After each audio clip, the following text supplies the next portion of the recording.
आज के लेक्चर में हम देखने वाले हैं, ये सारे टॉपिक्स देखने वाले हैं आज, ठीक है। फिर पहला सवाल मेरा ये है तुमसे कि सेल क्या है, ठीक है। कमेंट बॉक्स में आंसर देना है सबको कि सेल क्या है, ठीक है। सेल ये है क्या? नहीं मैम ये तो नहीं है। तो फिर क्या है सेल? सेल इज अ, क्या है बच्चा? Cell is a structural and functional unit of life. क्या है? Unit of life. मतलब ही क्या हो जाएगा, कोई भी ऑर्गेनिज्म, कोई भी अगर लिविंग ऑर्गेनिज्म की बात करती हूं मैं, उसके इसमें क्या होना चाहिए? सेल होना चाहिए, ठीक है। स्ट्रक्चरल मतलब उससे बना होना चाहिए। फंक्शनल मतलब क्या? तुम्हारे बॉडी में जितने भी फंक्शन है वो कौन परफॉर्म करती है? सेल्स वगैरह परफॉर्म करती है। सेल्स में जो ऑर्गेनल्स है वो, ठीक है। तो इसीलिए इसको structural and functional unit of life बोला गया है, ठीक है। अब आगे कि हमारे पास एक स्पेशल टाइप की सेल होती है जिसको हम बोलते हैं स्टेम सेल। ये इंपॉर्टेंट पार्ट है तुम्हारी बुक का। क्या है ये स्टेम सेल? ठीक है, ये एक स्पेशल टाइप की सेल्स है जिनको हम बोलते हैं स्टेम सेल, ठीक है। अब ये जो स्टेम सेल है, ये सारी दूसरी सेल्स को ये सारी जो दूसरी सेल्स है ये किससे बन रही है भाई? किससे बन रही है? ये स्टेम सेल से बन रही है, ठीक है। Stem cell play important role किसमें? वुंड हीलिंग में। अगर तुम्हें कहीं लग जाता है तो उसमें हेल्प करती है। उसके बाद न्यू ऑर्गेनिज्म किससे बनेंगे? Formed by the zygote that is formed by the union of male gamete and female gamete, ठीक है। तो जो अर्लीस्ट स्टेज की डेवलपमेंट होती है, जो organism in the form of mass of cell, उसी को हम क्या बोलते हैं? ऑलमोस्ट अलाइक, और उसी को हम बोलते हैं स्टेम सेल। मतलब ही क्या हो जाएगा, अगर मैं बात करती हूँ मेल एंड फीमेल, ठीक है, male and female earliest time पे, यहाँ पे जाइगोट बन गया। ये जाइगोट जो है, ये यहाँ पे क्या बनेगा? मास ऑफ सेल, 2 सेल बनेगी। फिर क्या बनेगा? 4 सेल स्टेज, ठीक है। तो ये, और इसके बाद 8 सेल। तो ऐसी जो मास ऑफ सेल होंगी उसको क्या बोला गया बच्चा? Mass of cell. क्या मास ऑफ सेल को ही क्या बोला गया है? Stem cell. कौन सी cell? Stem cell. Okay, clear हुआ? उसको ही हम क्या बोलेंगे? स्टेम सेल बोलेंगे। अब आगे देखना हमें क्या है, देखो डिफरेंशिएशन ऑफ स्टेम सेल। ये जो स्टेम सेल है यही बाकी सारी सेल्स को बना रही है। अगर मैं बात करूंगी मसल सेल्स को बना रही है, ब्लड सेल्स को बना रही है, ठीक है, नर्व सेल्स, उसके बाद लीवर सेल्स, इंटेस्टाइनल सेल्स। तो हमारी बॉडी में जितनी भी दूसरी सेल्स है वो किससे बन रही है? वो सारी बन रही है स्टेम सेल से, ठीक है।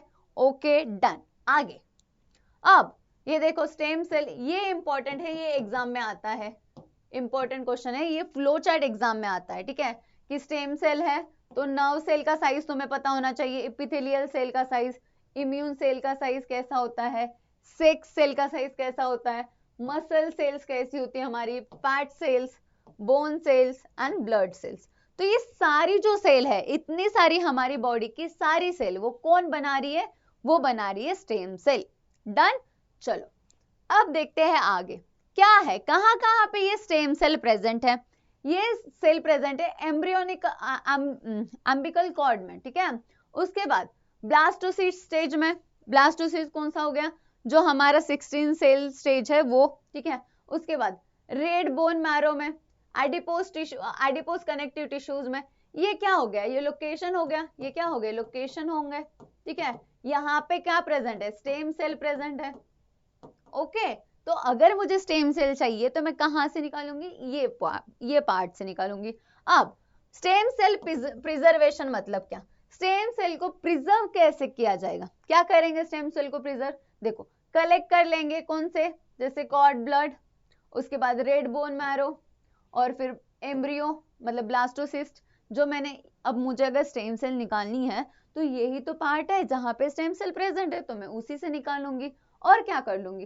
Keep in a small petri dish और स्टेराइल वेल्स में डाल दूंगी, ठीक है। और उसको लिक्विड नाइट्रोजन में रख दूंगी एट कितना डिग्री? इतने डिग्री टेम्परेचर में। तो ये हो गया स्टेम सेल प्रिजर्वेशन। ओके, कहां पे है ये इंपॉर्टेंट है, स्टेम सेल कहां पे प्रेजेंट होती है। Okay, done. इसी टाइप में किया जाता है लैब में। फिर आते हैं हम स्टेम सेल रिसर्च, ठीक है। अब स्टेम सेल का रिसर्च क्या है? इन अ बायोटेक्नोलॉजी आफ्टर क्लोनिंग। अब नेक्स्ट बायोटेक्नोलॉजी के बारे में हम आगे पढ़ने वाले हैं। तो क्लोनिंग के बाद, क्लोनिंग क्या था, एक जेनेटिकली आइडेंटिकल हमने क्या किया था, एक्सपेरिमेंट किया था, ठीक है। तो स्टेम सेल रिसर्च भी एक क्या था, रिवोल्यूशनरी चीज थी लाइफ साइंसेस में, ठीक है। साइंस की स्टडीज में ये बहुत इंपॉर्टेंट पार्ट रोल मतलब प्ले करते हैं। फिर fundamental changes in the medical science. अब एम्ब्रियोनिक स्टेम सेल, अब दो टाइप की स्टेम सेल्स होती है, एक एम्ब्रियोनिक एक अडल्ट, ठीक है। जो एम्ब्रियोनिक स्टेम सेल है जो कि क्या होगी, जाइगोट है, मोरूला स्टेज आती है, फिर ब्लास्टोसिस्ट स्टेज। अब ये जो है ये जाइगोट एक है समझो, फिर डिवीजन होके 2 सेल बने, फिर 4 सेल बने, तो उसके बाद कौन सी स्टेज आएगी, मोरूला स्टेज आएगी, फिर ब्लास्टोसिस्ट आएगा, फिर जो होगी वो होती है एम्ब्रियोनिक जर्म सेल, ठीक है, जो जर्म लेयर भी। तो ये जो सेल है यही क्या बना रही है, दूसरे दूसरे ऑर्गन बना रही है। अगर तुमने पता भी होगा जर्म लेयर्स जो एनिमल क्लासिफिकेशन में मैंने एक्सप्लेन किया है, ठीक है। तो ये होता है हमारी एम्ब्रियोनिक स्टेम सेल। अब कहाँ पे है, zygote divide continuously to form a embryo through the mitosis, mitosis होगी क्योंकि हमें पता है माइटोसिस एंड मियोसिस दो ग्रोथ डेवलपमेंट के लिए माइटोसिस होती है, ठीक है। अब cell differentiation around 14 day after uh, ठीक है, 14 डे तक होगा। फिर differentiation embryonic stem cell sorry embryonic cell called as embryonic stem cell. मैंने बताया था एम्ब्रियोनिक स्टेम सेल कौन सी है, ठीक है। स्टेम सेल लेटर कितना डिफरेंशिएट करेगी, 220 डिफरेंट टाइप ऑफ सेल। ये एक एमसीक्यू हो गया, ठीक है, ये एमसीक्यू हो गया, कितना 220। कौन सी सेल आ जाएगी, ऑस्टियोसाइड, हेपेटोसाइड, न्यूरॉन्स, बहुत सारी different, blood cells, muscle cells, सारी नर्व सेल्स, ठीक है। Stem cell undifferentiated self multiplying and act as a parent cell of human cell, ठीक है। देखो पेरेंट सेल की तरह ट्रीट करेंगे कौन, स्टेम सेल। उसके बाद their special properties converting into, इसमें any cell type is called as pluripotency. What is pluripotency बच्चा, ये इंपॉर्टेंट है, 1 मार्क के लिए आ सकता है, एमसीक्यू में आ सकता है, डेफिनेशन के लिए आ सकता है। प्लूरिपोटेंसी मतलब क्या, जो एबिलिटी होती है सेल की कि डिफरेंट टाइप में कन्वर्ट करने की, उसको बोलेंगे प्लूरिपोटेंसी, ओके। द एबिलिटी क्या, property of converting into any other cell type, उसको बोलेंगे प्लूरिपोटेंसी, ठीक है। ये किसके पास है, ये हमारी स्टेम सेल के पास है, ठीक है। ये किसके पास है बच्चा, स्टेम सेल के पास है, ठीक है। If stem cell collected at the 5th or 7th day before the differentiation and grow specific biochemical signals, they can be made from the desired cell tissues organ in the lab। ये सारी चीजें हम कर सकते हैं, ठीक है। कौन से डेज में, 5th और 7th डे, ओके, अगर कलेक्ट कर लेते हैं तो हम। फिर आते हैं अडल्ट स्टेम सेल। अभी तक हम देख रहे थे embryonic stem cell. Embryonic stem cell कैसे याद रखोगे, कौन सी इंपॉर्टेंट चीजें मैंने बता दी है। एम्ब्रियोनिक स्टेम सेल मतलब क्या, जब डिफरेंशिएशन नहीं होता है, जब जाइगोट बनेगा, जाइगोट के बाद डिफरेंस मतलब डिवाइड होगी माइटोसिस के थ्रू, फिर उस स्टार्टिंग वाले अर्ली स्टेज में, ठीक है, तो वो हो गई एम्ब्रियोनिक। अडल्ट मतलब क्या, अडल्ट टाइप में, ठीक है। Stem cell can be obtain by from the adult human also, ठीक है। ऐसे नहीं है कि सिर्फ एम्ब्रियोनिक स्टेज में हम ले सकते हैं, अडल्ट स्टेज में भी हम ले सकते हैं। कहां से ले सकते हैं बच्चा, red bone marrow, adipose tissues and blood से। ये क्या हो गया, ये सोर्स हो गए। एडिशनल सोर्स क्या है, cord blood. Collect immediately after birth, ठीक है, बर्थ के बाद बिल्कुल, ठीक है। चलो देखो अडल्ट स्टेम सेल, इंटेस्टाइन हो गया, स्किन हो गया, और हार्ट हो गया, ब्रेन, ये सारे, ओके। अब use of stem therapy, sorry stem important, ये बहुत ज्यादा इंपॉर्टेंट है, इस पे क्वेश्चन पूछे जाते हैं कि रीजनरेटिव थेरेपीज कौन सी है, स्टेम सेल्स के यूजेस क्या है, ये तुम्हें लिखने पड़ते। इस पे क्वेश्चन हम कहाँ से आता है, तुम्हें 2 सेल टाइप पता होने चाहिए, एम्ब्रियोनिक एंड क्या, अडल्ट, कहाँ पे लोकेशन है उतना ही, क्यों क्या कैसे, ये 3 चीजें अगर तुम ध्यान में रखते हो तो तुम्हें पढ़ाई करना बहुत इजी जाएगा, ठीक है। कभी भी क्यों क्या और कैसे, ये 3 सवालों के जवाब मतलब आंसर अगर मिल जाते हैं तुम्हें तो पूरी स्टडी हो जाएगी तुम्हारी अच्छे से, ठीक है। देखो सेल थेरेपी दे सकते हैं, रिप्लेस डैमेज सेल, ठीक है। अगर हमारी बॉडी में अगर कोई सेल डैमेज हो गई है तो हम उसको रिप्लेस कर सकते हैं, ठीक है।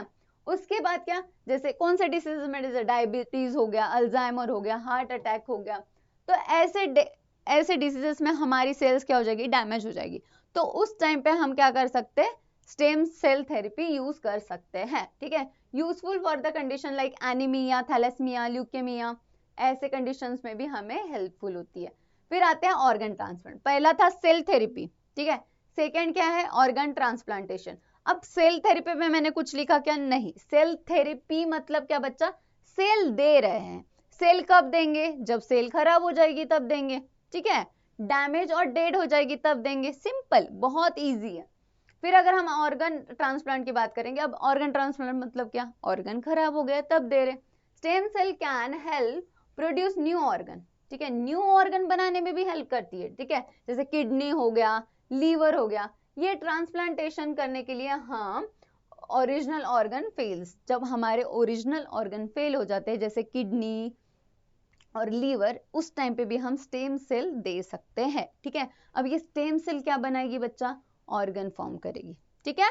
बस अब नेक्स्ट, ठीक है, देखो ऑर्गन ट्रांसप्लांट में स्टेम सेल कहाँ कहाँ पे, देखो न्यूरॉन, ये इंपॉर्टेंट है, ये फ्लो चार्ट आता है कि यहाँ से कुछ मिस कर देंगे, जैसे अगर लीवर है, लीवर को मिस कर दिया, फिर ब्रेन है, ब्रेन को कट कर दिया, बस इमेज दी गई है। तो याद रखना, न्यूरॉन है मतलब न्यूरॉन कहाँ पे है, नर्व सेल्स में। नर्व सेल्स मतलब कहाँ पे रहेगी, ब्रेन, ठीक है। न्यूरॉन एंड नर्व सेल एक ही होती है, ठीक है। अब इंटेस्टाइन में, उसके बाद ये स्ट्रक्चर तुम्हारा हो गया लीवर का, फिर हार्ट का, तो ये याद रखना, ये इंपॉर्टेंट डायग्राम है। फिर आते हैं ऑर्गन ट्रांसप्लांट, जो अभी हमने देखा, ठीक है। अब ऑर्गन ट्रांसप्लांट में क्या होगा, देखो ह्यूमन ऑर्गन में बिकम लेस इफिशिएंट और non functional due to the ageing हो गया, एक्सीडेंट हो गया, या तो फिर बहुत सारे डिसऑर्डर हो गए। इस वजह से क्या हो जाएगा, जो भी इंसान है उनके ऑर्गन क्या हो जाएंगे, डिसफंक्शन हो जाएंगे या फेलियर हो जाएगा, ठीक है। विदाउट प्रॉपर ऑर्गन लाइफ अच्छी होगी क्या, नहीं होगी, रिस्क होगी, ठीक है। क्योंकि हमारी बॉडी में हर एक ऑर्गन का कुछ ना कुछ फंक्शन है, ये एक सिस्टम की तरह है। अगर तुम उसका एक पार्ट निकाल लोगे तो पूरा पाया खत्म हो जाएगा। तो इसीलिए सारे ऑर्गन क्या करेंगे, मिलके काम करते हैं एक दूसरे के साथ। तो अगर एक भी ऑर्गन निकल जाएगा तो बॉडी को डैमेज होगा, ठीक है, इफेक्ट होगा बॉडी पे। तो डिफिकल्ट में और risk receive healthy organ for can save life, ठीक है। अब ये किस पे डिपेंड है, ठीक है, हमें ऑर्गन ट्रांसप्लांट तो करना है, बट कैसे करेंगे। अब कोई तो डोनर तो होना चाहिए ना ऑर्गन देने के लिए। तो पहला क्या होगा, availability of donor is essential for the organ transplant. फिर अगर ह्यूमन हैव 2 किडनीज और since 1 kidney is enough for the excreting person can donate बनाना, मतलब दूसरी एक किडनी से इंसान जी सकता है, बट हार्ट से रहेगा कैसे, नहीं, हार्ट तुम्हारे पास एक ही है, ठीक है। किडनी 2 है। अगर तुम्हें पता होगा कि आईफोन वाली चीज, वहां पे तुम बोलते हो ना कि हाँ आईफोन किडनी बेच के लिया क्या, ये तो तुम देखते होंगे, ठीक है। तो वैसे अगर हमारे पास एक भी किडनी है तो एक किडनी भी सफिशिएंट है जो हमारी बाकी प्रोसेस करने के लिए। Skin for the specific body part, ठीक है, कैन ऑल्सो बी डोनेट। तो हमें पता चल रहा है कि क्या क्या डोनेट कर सकते हैं, किडनी डोनेट कर सकते हैं, फिर स्किन डोनेट कर सकते हैं ड्यूरिंग। अब क्या क्या चीजें हमें देखनी है, ठीक है। ऑर्गन्स तो हमें समझ में आ गए। अब डोनेट करना है तो कुछ नहीं, मुझे अब किसी को डोनेट करना है तो मैं बोलूंगी हाँ मैं डोनेट कर दूंगी, ऐसे होगा क्या, कुछ प्रोसीजर तो होंगे कि नहीं। तो पहली चीज क्या होगी, ट्रांसप्लांटेशन के पहले ब्लड ग्रुप चेक किया जाएगा, अगर कोई डिसीज है क्या वो चेक किया जाएगा, कोई डिसऑर्डर है क्या, एज ऑफ द डोनर भी देखा जाएगा, ठीक है, और उसके साथ मैच हो रहा है कि नहीं, ठीक है, जो मेरा रिसिपेंट है जिसको मैं देने वाली हूँ, ठीक है, उसके साथ चीजें हमारी मैच हो रही कि नहीं वो देखी जाएगी, ठीक है। अगर वो नहीं होगा तो क्या हो जाएगा बताओ, हमारी बॉडी में भी तो इम्यून सिस्टम है ना जो कि बाहर की चीजों को एक्सेप्ट नहीं करेगी, तो हमारी बॉडी रिएक्ट करेगी। इसीलिए सारी चीजें मैच हो रही कि नहीं वो देखी जाएगी, ठीक है। फिर लीवर हो गया, हार्ट हो गया, आईज हो गया, can be donate only after death. ये एमसीक्यू है, आफ्टर डेथ क्या क्या तुम डोनेट कर सकते हो, लीवर, हार्ट, आईज, ये सारी चीजें तुम डोनेट कर सकते हो। कंसेप्ट ऑफ पोस्टमार्टम, ठीक है, after death organ can be donated, ठीक है। अच्छा काम कर सकते हो मरने के बाद में भी, ठीक है। देखो अब organ transplant and body donation कौन से हार्ट हो गया, किडनी हो गई, स्किन हो गया, ये सारी चीजें, ठीक है। Okay, organ and body donation, ये सारी चीजें तुम कर सकते हो। Okay, done. नेक्स्ट, अब traditional human bodies can be, हमें पता ही है कि हमारे ट्रेडिशन क्या है कि अगर डेथ हो जाती है तो हम क्या करते हैं, डिस्पोज कर देते हैं उसको, ठीक है, after death. Science show many organ remains functional for the some time under the specific condition. हमें साइंस की वजह से पता चला है कि क्या होता है, डेथ होने के बाद भी कुछ टाइम तक हमारे जो बॉडी के कुछ ऑर्गन्स होते हैं वो फंक्शनिंग कर रहे होते हैं प्रॉपर, ठीक है। This lead concept of organ donation, इसीलिए ये क्या है, ऑर्गन डोनेशन हम कर सकते हैं।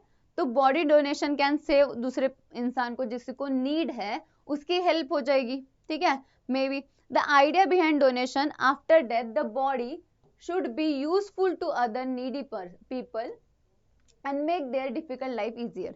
अब क्या होगा आइडिया, ऐसे ही लालच में वगैरह तो नहीं किया जाता है ये सारी चीजें।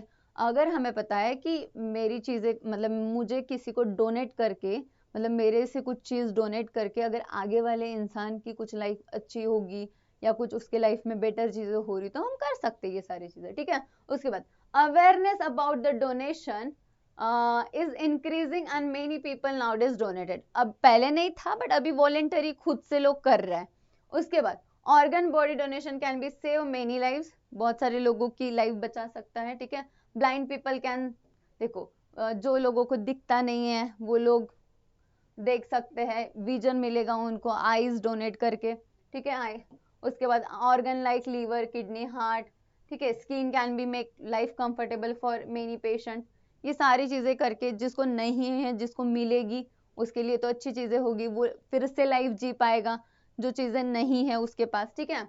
अब donated bodies useful for the medical researches, ठीक है, रिसर्च। उसके बाद एजुकेशन, अब अगर तुम्हें पता होगा नीट वगैरह करना होगा, अब तुम तो साइंस के बच्चे हो, अगर तुम्हें नीट करनी है या तो फिर और भी कुछ मेडिकल जो ट्रीटमेंट होती है, मेडिकल स्टडीज करनी है, वहां पे जो ये बॉडीज होती है इस पे रिसर्च की जाती है और इस पे एजुकेशन प्रैक्टिकल्स वगैरह सारे इसी पे किया जाता है, ठीक है। Many government and social organisation are promoting awareness about the body donation. पहले इतना नहीं था कि बॉडी डोनेशन करना चाहिए सारी चीजें, बट नाउ डेज अब ये थोड़ा लोगों को समझ में आ रहा है कि किसी को हेल्प हो जाएगी, तो ये अभी अवेयरनेस आ रही है लोगों में, ठीक है। नेक्स्ट, अब इंपॉर्टेंट पार्ट, ये चैप्टर का एक पार्ट था, ठीक है, जिसमें पूरा स्टेम सेल के बारे में पढ़ना था हमें, सारा स्टेम सेल के बारे में, स्टेम सेल के बारे में हमें पता चल गया कि क्या याद रखना है, ठीक है।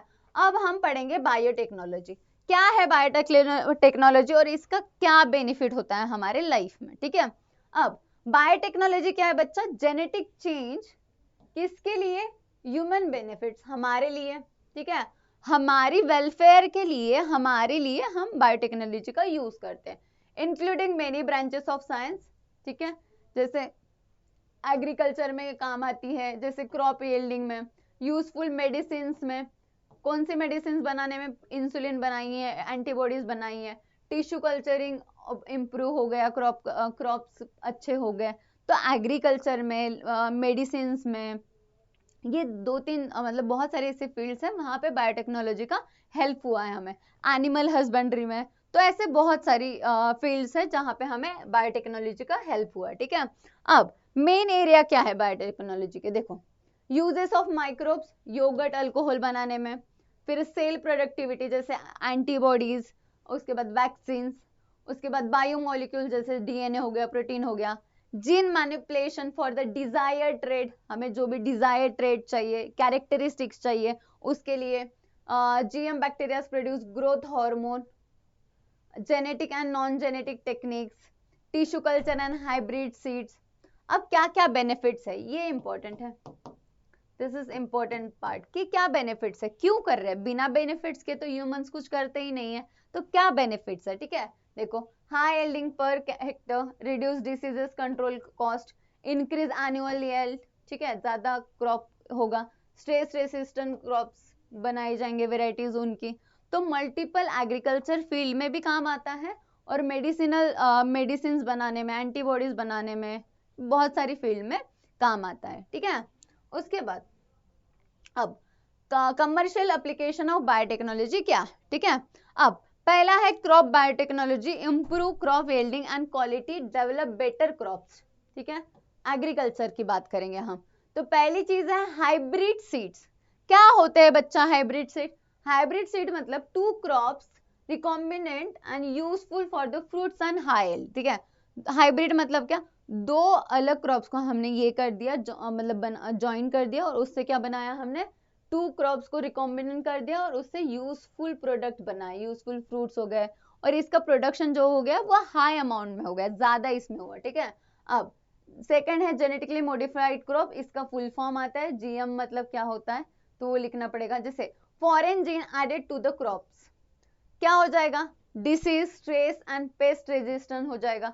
कि इसमें क्या हो जाएगा? अगर ये टॉलरेट कर लेगा किसको? कोल्ड को, रफ को, अल्कलिनिटी, मतलब एटमॉस्फेयर में अच्छे से वो रेजिस्टेंट हो जाएगा। अगर कुछ भी अगर डिसीज होता है वो नहीं होगा, स्ट्रेस नहीं होगा। तो ये सारी चीजें हम कर सकते हैं, ठीक है। उसके बाद गोल्ड राइस, जिसमें हमने क्या किया है? विटामिन ए जीन एडेड कर दिया है, इससे 23 टाइम्स मोर बीटा कैरोटीन, ठीक है, डेवलपिंग इन कब हुआ था? 2005 में। तो ये सारे जो पॉइंट्स है इसमें 1 मार्क का एमसीक्यू आता है बस, और कुछ इससे करने की जरूरत नहीं है। अब गोल्ड राइस में क्या ज्यादा इंपॉर्टेंट है? विटामिन ए है, ठीक है, जो इंपॉर्टेंट है वो बता रही हूं मैं। जेनेटिकली मॉडिफाइड क्रॉप में क्या हो गया? बीटी कॉटन हो गया, ठीक है, ये सारी चीजें। फिर बीटी कॉटन, ये देखो जीन बैसिलस कौन सा है? ये इंपॉर्टेंट है। क्या कर रहा है? Produce toxin against the bollworm, ठीक है। बॉलवर्म्स डाई आफ्टर फीडिंग, अगर वो खा लेती है तो क्या हो जाएगी? डेथ हो जाएगी। डन, और कुछ नहीं। अब हर्बिसाइड्स टॉलरेंट प्लांट क्या होते हैं? Herbicide resistance to herbicide, weed destroy selectively weeds. Weeds मतलब क्या बच्चा? Unwanted crops. क्या होते हैं? Unwanted crops. Main crops remain safe. अब जो वीड होता है, जो कि अनवांटेड क्रॉप होता है, अब अगर समझ लो हमारा मेन क्रॉप भी है और वीड भी है, तो ये वीड के वजह से क्या हो जाएगा? न्यूट्रिशन कम जाएगा ना मेन क्रॉप को, तो उसको डिस्ट्रॉय करने के लिए तो वीडीसाइड्स मतलब क्या? वीड को खत्म करेंगे, ठीक है। वीड मतलब क्या? अनवांटेड प्लांट्स, बस। अब टिश्यू कल्चरिंग क्या है? Tissue culturing genetic improvement possible है, डिजायर्ड ट्रेड्स इनहेरिट कर सकते हैं, रैपिड एंड प्लांट प्रोडक्शन कर सकते हैं। कुछ नहीं, टिश्यू हमने लिया, समझ लो एक पेट्री डिश है, ये कोई एक प्लांट है, इसका टिश्यू हमने लिया, ठीक है, इसको हमने क्या कर दिया? एक पेट्री डिश में डाल दिया, ठीक है, यहाँ पे हमने डाल दिया, इसको न्यूट्रिशन दिया और क्या किया? इसको ग्रो हो गया या हार्मोन वगैरह दिया, और इसको हम कैलस फॉर्म होता है, कैलस, और क्या इसको हमने सॉइल में ग्रो कर दिया। इसको हमने कहाँ पे डाल दिया बच्चा? सॉइल में ग्रो कर दिया। तो इसका जो टाइम ड्यूरेशन होगा वो कम होगा, बहुत फास्ट होगा, चीपर होगा, तो इसके बहुत सारे बेनिफिट्स हैं, ठीक है। अगर हम बात करते हैं बायो फर्टिलाइजर, जैसे इको फ्रेंडली फर्टिलाइजर्स यूज किए तो नाइट्रोजन फिक्सेशन अच्छे से हुआ, फॉस्फेट सोल्युबिलिटी बढ़ी, जैसे राइजोबियम बैक्टीरिया, अजोबैक्टीरिया, तो ये मल्टीपल टाइप के क्या है? बैक्टीरियाज हैं, ठीक है। तो इसके वजह से बायो फर्टिलाइजर्स भी यूज किए, जो कि क्या करेंगे? पोल्यूशन कॉज नहीं करेंगे, और सॉइल की जो क्या बनता है अपना सुपिक बना, मतलब उसमें फर्टिलाइजर्स नहीं यूज कर रहे तो सॉइल का जो ये रहेगा वो भी अच्छा रहेगा, उसमें पोल्यूटेड नहीं होगा। तो वो सारी चीजें। अब एनिमल हस्बेंड्री क्या है? एनिमल हस्बेंड्री यहाँ पे एनिमल्स में जो चीज है, एनिमल्स के जो प्रोडक्ट्स होते हैं उसको इंक्रीज कैसे करेंगे? Use of biotechnology methods, artificial insemination करेंगे, एम्ब्रियो ट्रांसफर टेक्नोलॉजी कर सकते हैं, क्वालिटी इंप्रूव होती है, क्वांटिटी भी इंप्रूव होती है, जैसे मिल्क हो गया, मीट हो गया, वुड हो गया, ठीक है, सॉरी वूल हो गया, strong develop, useful for the hard work. Next, human health, कहाँ पे हमारे साथ क्या हेल्पफुल है? हेल्थ कैन बी हेल्प, उसके बाद डिसीज डायग्नोस हो सकते हैं, genetic role in the diseases, early diagnosis, जैसे डायबिटीज हो गया, हार्ट डिसीजेस होंगे उनके लिए, डायग्नोस एड्स, डेंगू, ऐसे मल्टीपल डिसीजेस के लिए हम वैक्सीन बना सकते हैं, एंटीबॉडीज बना सकते हैं, ठीक है। उसके बाद मेडिसिन, कौन सी मेडिसिन बनी? जैसे इंसुलिन बनी डायबिटीज के लिए, obtained from the animal pancreas, now using in the bacteria, पहले animals लिया, बैक्टीरिया में यूज हो रहा है। Human insulin gene inserted in the bacteria और वैक्सीन और एंटीबॉडी प्रोड्यूस की गई थी। तो ये मल्टीपल, ये सारी चीजें किसके हेल्प से हुई? ये हुई बायोटेक्नोलॉजी की हेल्प से। किसके वजह से हो गई बच्चा? बायोटेक्नोलॉजी की हेल्प से, ठीक है। अभी ये सारी चीजें हमारे ह्यूमंस के लिए बहुत ज्यादा हेल्पफुल हुई, सारी चीजों में, सारी फील्ड में। वैक्सीन एंड वैक्सीनेशंस क्या है? वैक्सीन कंटेन क्या? एंटीजन। क्या होता है उनके पास? एंटीजन होता है। Provide immunity against the diseases, हमारी बॉडी में इम्यूनिटी देने का काम करती है। अगर हम कोई वैक्सीन लेते हैं तो हमारी तबीयत अच्छी कैसे हो जाती है? क्योंकि क्या दे रही है? एंटीजन दे रही है, ठीक है। Traditional vaccine used to kill the pathogen, हमारे बॉडी में जो भी पैथोजन है उसको किल करने का काम करेंगे। जब भी वैक्सीन लेंगे उसके बाद ये सारी चीजें। Biotech risk for the some cases हो सकता है। Biotechnology produce safe vaccine, antigen made in lab antigen, antibody and antigen, ये कहाँ पे बनता है? ये लैब में बनता है, ठीक है। कहाँ पे बन रहा है? लैब में। Gene is isolated from pathogen, used pure antigen protein injected, immune system stay active, ये प्रोसेस है, ठीक है। जीन को आइसोलेट किया गया पैथोजन से, फिर कहाँ पे? प्योर एंटीजन प्रोटीन इंजेक्टेड किया गया, इम्यून सिस्टम क्या हो गई? एक्टिव थी, सेफर देन किल्ड पैथोजन, मोर थर्मोस्टेबल वैक्सीन बनाई गई, ठीक है। लॉन्गर सेल्फ लाइफ, ठीक है। जैसे पोलियो हो गया, हेपेटाइटिस वैक्सीन हो गए, तो ये इंपॉर्टेंट एमसीक्यूज आ सकते कि कौन सी वैक्सीन बनाई गई थी, ठीक है। तो एक पार्ट हो गया। और अब कैसे बनाया गया? इडेबल वैक्सीन कैसे बनती है, ठीक है। देखो, edible vaccine produce using biotechnology, कैसे बनाई जाती है वैक्सीन? वो देखो, ट्रांसजेनिक पोटैटो बनाया गया, कैसे? देखो, ये आइसोलेशन किया गया, जो हमें डिजायर्ड जीन चाहिए फ्रॉम द ह्यूमन पैथोजन, अब इसको डाल दिया गया ट्रांसजेनिक प्लांट वायरस में, ठीक है। अब वायरस इन्फेक्टेड हो गया, the piece of potato leaves. अब ये जो है, इसको entire plant is develop from the leaf of piece of containing क्या? जीन ऑफ ह्यूमन पैथोजन, ठीक है, यही वाला पैथोजन। फिर क्या हो जाएगा? Consumption of the raw potatoes help develop immunity, किसके अगेंस्ट? पैथोजन के अगेंस्ट, ठीक है। तो ऐसे हम क्या किए? बायोटेक्नोलॉजी के हेल्प से बनाए। देखो, पोटैटो कंटेन्स वैक्सीन एंटीजन, कौन सा इफेक्टिव एजेंट था? विब्रियो कोलेरा, ये इंपॉर्टेंट है, और E coli and vibrio cholera. अब eating raw potato develops immunity, helps prevent cholera and E coli disease, potato खाने से। अब if potato are cooked, heat destroy antigen protein, vaccine become ineffective, no immunity is develop. अगर हम potato को cook करके खाएंगे तो, ठीक है, बिकॉज हीट के वजह से क्या हो जाएगा? डेथ हो जाएगी।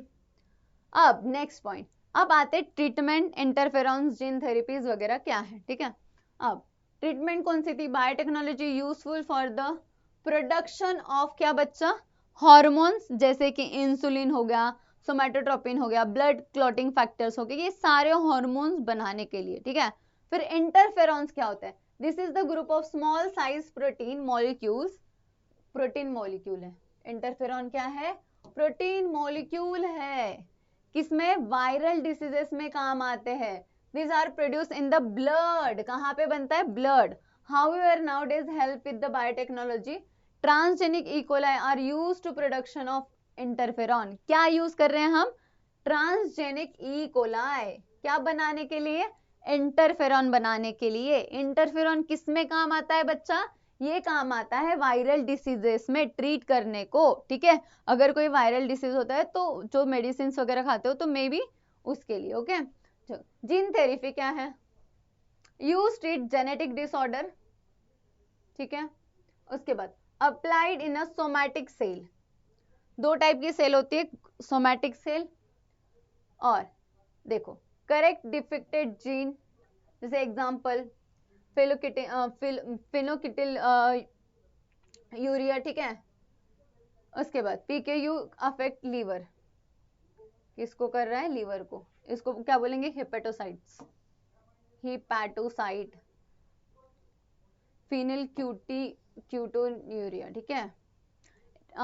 Treat using gene therapy called as somatic cell gene therapy. Somatic cell क्या हो जाएगी? स्पर्म एंड एक्सक्लूड कौन सी, sperm and ova, egg. Next क्या है क्लोनिंग, क्या है हमें पता है क्लोनिंग क्या है। क्लोनिंग में क्या होता है, क्लोनिंग प्रोड्यूस एग्जैक्ट रिप्लिका, इसमें कुछ भी फ्यूजन नहीं होगा, जैसा है वैसे का वैसा बनेगा, जैसे डॉली, ठीक है। अब replica cell organ all organism, जैसे क्या वैसा।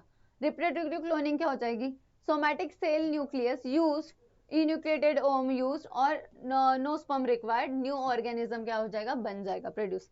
जैसे थेरेपेटिक क्लोनिंग कैसे होती है, stem cell use for the disease और ट्रीटमेंट, लैब फॉर्म और एम्ब्रियो सोर्सेस। जीन क्लोनिंग क्या है बच्चा, gene be cloned and millions of gene copies made and useful for the gene therapy। ये पूरे मैंने शॉर्ट नोट्स बनाया है तुम्हारी ही बुक से, ठीक है, तुम्हारी बुक से, और ये तुम्हें एग्जाम के लिए बहुत हेल्पफुल होंगे। अब इस टॉपिक में जो भी तुम्हें समझ में नहीं आता है तो तुम्हें कमेंट कर देना है, जो कि मैं कमेंट रीड करूंगी और मैं तुम्हारे सारे कमेंट्स के आंसर दे दूंगी। ओके, इंपॉर्टेंट ऑफ क्लोनिंग क्या है, control heredity diseases, heredity diseases control करती है, help continuation of generation, enhance specific traits. Limitation क्या है, human cloning opposed worldwide, ये इसके लिमिटेशंस है क्लोनिंग के। Done. Therapeutic cloning, gene cloning application क्या है, stem cells can be develop by the fusing of somatic cell with the, एक मिनट ये फिर से आया है, ये ले लिया मैंने, इंडस्ट्रियल, हाँ इंडस्ट्रियल प्रोडक्शन, ये इंपॉर्टेंट है। वाइट बायोटेक्नोलॉजी क्या है, वाइट बायोटेक्नोलॉजी मतलब क्या, प्रोड्यूस इंडस्ट्रियल केमिकल्स वाया किसके, कॉस्ट इफेक्टिव मेथड, ठीक है। एग्जांपल्स क्या है, alcohol from the sugar, molasses using a transgenic east, sugar बनाया जाता है with the help of molasses, east के हेल्प से, किसके हेल्प से, ट्रांसजेनिक ईस्ट के हेल्प से। फिर एनवायरमेंट बायोटेक्नोलॉजी क्या है, बायोटेक्नोलॉजी, ठीक है, biotechnology help solve environment problem, जैसे कौन से माइक्रोबियल टेक्निक, जैसे treatment of sewage, solid waste, reduce water pollution. अब इन सारे के लिए क्या, कंपोस्ट प्रोडक्शन, जैसे माइक्रोब्स यूज किया जाता है लार्ज अमाउंट के ऑर्गेनिक्स वेस्ट को डिकम्पोज करने के लिए। न्यू बायोटेक्नोलॉजी कंसेप्ट क्या होगा, बायोरेमिडेशन, जिसमें microbes and plants remove toxins, microbes use किए जाते हैं। बायोपेस्टिसाइड, बायो फर्टिलाइजर, बायोसेंसर्स, ये सारी चीजें न्यू एनवायरमेंट को क्लीन करने के लिए यूज की जाती है with the help of biotechnology. फिर बायोरेमिडेशन के एग्जांपल क्या है, सुडोमोनास, ये क्यों कहाँ पे होता है, ये एमसीक्यू है, ठीक है, कौन सा बैक्टीरिया है, ठीक है, कौन सा माइक्रोब है। Clean hydrocarbon oil from soil water, oil clean करने के लिए या हाइड्रोकार्बन क्लीन करने के लिए सुडोमोनास। एल्सिक फ्रॉम द सॉइल, कौन सा, पेट्रस विटा, फिर जिसको हम बोलते हैं जीएम इंडिया मस्टर्ड, कौन सा है, ऑब्जर्व सेलेनियम। तो ये सारे जो है ये इंपॉर्टेंट है एमसीक्यूज के लिए, पर अभी तक पूरे ईयर में ये ही एक सवाल आया है, ये करके जाना है तुम्हें कि क्लीन हाइड्रोकार्बन एंड ऑयल के लिए कौन सा माइक्रोब यूज किया जाता है, सुडोमोनास। डन, और माइक्रोब्स करने की जरूरत नहीं है। अब बायोटेक्नोलॉजी फूड, फूड में क्या है, माइक्रो ऑर्गेनिज्म यूज होते हैं, हमने माइक्रोब्स में देखा था ब्रेड के लिए, चीज के लिए, उसके बाद हमने देखा था वाइन के लिए, सारी चीजों के लिए यूज होते हैं, ठीक है, ये हमने डिटेल में पढ़ा है इंट्रोडक्शन टू माइक्रोबायोलॉजी में। फिर among the oldest application biotechnology के हेल्प से होता है। डीएनए फिंगरप्रिंटिंग भी पढ़ा है, इस पे क्वेश्चन आता है डीएनए फिंगरप्रिंटिंग के ऊपर, क्या है, unique fingerprinting used established identity, ठीक है। इसके वजह से हम अगर देखते हैं सीआईडी वगैरह देखते हैं, वहां पे हमें पता चलता है कि डीएनए फिंगरप्रिंटिंग की वजह से हमें जो भी ये है, मतलब क्या बोलते हैं, कल्प्रिट है या जो भी किसी ने कुछ गलत काम किया तो उसके बारे में हमें पता चलता है। अब एप्लीकेशन कहाँ कहाँ पे काम आता है, फॉरेंसिक साइंस में, क्रिमिनल आइडेंटिफिकेशन में, अभी मैंने बोला पेट, ये सारी चीजों में क्या होता है, DNA fingerprinting. Research centre, centre for the DNA fingerprinting and diagnostic कहाँ पे है, हैदराबाद में है, कहाँ पे बच्चा, हैदराबाद में है। ये एमसीक्यू आ सकता है एग्जाम में। तो जो जो चीजें इंपॉर्टेंट है वो सारी चीजें मैंने आज के लेक्चर में तुम्हें बता दी है। अब आगे बढ़ते हैं। अब important stages in agriculture development कौन सा था, ग्रीन रिवोल्यूशन। अब ये ग्रीन रिवोल्यूशन था क्या, ग्रीन रिवोल्यूशन के लिए doctor mister M S Swaminathan और नॉर्बन बोरोंग, ये यूएसए के थे, इन्होंने dark varieties of wheat and rice को डेवलप किया था, ठीक है। Proper use of fertiliser, pesticides and water management किया था, इंक्रीज किसके लिए, फूड ग्रेन प्रोडक्शन। क्या इंक्रीज किया था बच्चा, food grain production. Green revolution क्या है, method of get maximum yield of minimum land, ठीक है, बहुत ज्यादा प्रोडक्शन करना बट छोटी सी लैंड में, मिनिमम लैंड में, ठीक है। Response to 20th century population explosion, food shortage उस टाइम पे। अब रिसर्च इंस्टीट्यूट कहाँ पे है, इस पे क्वेश्चन आ सकता है, तो ये इंपॉर्टेंट है एमसीक्यू के लिए, ठीक है। बस उसके फुल फॉर्म देख लेना बस। और इसमें से अगर हम बात करते हैं कि ग्रीन रिवोल्यूशन में कौन से 2 साइंटिस्ट थे, तो कौन से थे, एमएस स्वामीनाथन और डॉक्टर नॉर्बन ब्रोलॉन्ग, ठीक है। अब आते हैं आगे, व्हाइट रिवोल्यूशन क्या था, व्हाइट रिवोल्यूशन, ग्रीन रिवोल्यूशन तो हमें पता चल गया। अब व्हाइट रिवोल्यूशन क्या था, किसने, क्यूरिन करके साइंटिस्ट थे, made up by the dairy products के लिए, ठीक है।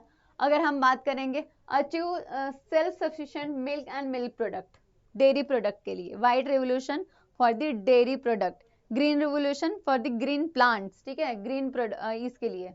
अब क्या है, क्वालिटी कंट्रोल है, न्यू डेयरी प्रोडक्ट्स है, प्रिजर्वेशन टेक्निक्स, बहुत सारी चीजें। फर्टिलाइजर्स यूज किए जाते हैं, ऑर्गेनिक मैन्योर, ठीक है, chemical fertilisers with organic manure क्या इंक्रीज करेंगे, सॉइल की फर्टिलिटी, वाटर होल्डिंग कैपेसिटी। उसके बाद पीसीकल्चर एंड एग्रीकल्चर क्या है, पीसीकल्चर कुछ नहीं, फिश फार्मिंग मतलब बोलेंगे पीसीकल्चर। एग्रीकल्चर मतलब क्या, राइस और ग्रीन ये कर रहे तो हमारे खेत में वगैरह भी हम लगाते हैं ना, हमारे तरफ भी राइस वगैरह लगता है, तो वो किस में आ जाएगा, वो ग्रीन रिवोल्यूशन में आ जाएगा, ठीक है। ये देखो मिल्क प्रोडक्ट वगैरह। ब्लू रिवोल्यूशन क्यों है भाई, ब्लू रिवोल्यूशन किसके लिए, सारे रिवोल्यूशन याद रखने, refer as a significance increase in the population of aquatic organism, किसके लिए बच्चा, एक्वेटिक ऑर्गेनिज्म और एक्वाकल्चर। अब हाईलाइट क्या है इसमें, cultivation of useful aquatic plants and animals, not just fishes, water using water resources. जैसे अगर हम बात करेंगे marine and fresh water fishes, जैसे राव हो गया, कतला हो गया, श्रिम्स हो गया, ये मल्टीपल, ठीक है, ये सारे किस में आएंगे, इनकी अगर हम रेयरिंग कर रहे हैं तो वो किस में आ जाएगा, किस में, ब्लू रिवोल्यूशन में आ जाएगा, ठीक है। अब गवर्नमेंट सपोर्ट नील क्रांति मिशन 2016 में, उसके बाद was launch boost PC culture, offering 50% to 100% subsidies दी गई थी मतलब जो फार्मर है उनको इनकरेज करने के लिए। उसके बाद global context, common east Asian countries. तो ये सारे एग्जाम्पल्स है white revolution, sorry blue revolution के। अब आते हैं फर्टिलाइजर्स, क्या है फर्टिलाइजर्स, देखो 2 टाइप्स ऑफ फर्टिलाइजर्स रहेंगे, एक तो organic manure and chemical fertilisers. हमें पता है ऑर्गेनिक मैन्योर किससे बना होगा, बायो मतलब जो डिग्रेडेबल मतलब वेस्ट है उससे बना होगा, ठीक है। अब ऑर्गेनिक मैन्योर क्या करेगा, improve fertility, water holding capacity increase करेगा, ह्यूमस ऐड करने का काम करेगा अपर फर्टिल सॉइल की लेयर में, जो कि बहुत यूजफुल होगी। Earthworm and fungi supply the nutrient जैसे एनपीके टू क्रॉप, जैसे use liquid chemicals fertiliser, soilless farming. Excessive use अगर होता है तो सॉइल फर्टिलिटी रिड्यूस हो जाती है, किसके वजह से, केमिकल फर्टिलाइजर्स की वजह से। तो इनडायरेक्टली मैं ये बोल सकती हूँ मैन्यूअर बहुत अच्छा है हमारे लिए, ठीक है।